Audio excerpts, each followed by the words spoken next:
Well, basically, I had a misfortune. Living aboard a vessel Okay, this old boat. can come with challenges. When you're on the Pacific, you have to deal with the elements.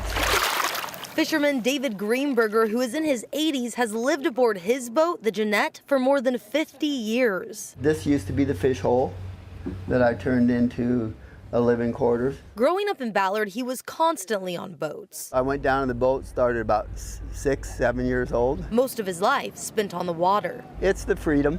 You get up, there's nobody next to you, maybe a whale. Venturing all over the West Coast. Every nick and cranny. But recently, a big challenge brought things to a halt. Still drying out all the drawers. Well, they're pumping it out, guys. We're being hopeful. They got it upright. The Jeanette was submerged for 2 days, and this entire room was filled with water up to the ceiling. I knew I had a lot of work coming. The boat bottomed out and tipped over, taking on water, having to be moved upright and having the water pumped out of it. Engines obviously don't work yet. Whole engine room was flooded, yeah. Now there's extensive water damage. The electrical equipment is not working. The boat is currently not functioning and is unlivable. Now we have months and months of fixing things. Obviously the news started coming in that it had sunk. People who work on the Tacoma waterfront, like Lindsay and Dwight, say David is known as someone always willing to help and a fisherman full of knowledge. He's actually a living representative of what Seattle was.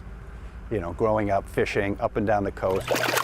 David is now staying at Dwight's house. It's just so important to get him, you know, on his feet again. They're raising money to help fix the boat and get David back into his home. They want him to know how much people care. And I think that's probably the most important part, just getting his spirits back up, you know, because he had lost everything. I have a lot more friends than I thought. Although it will take time, David says he will be back on the water. I just take one day at a time. On the boat, You just got to keep going forward. he calls home.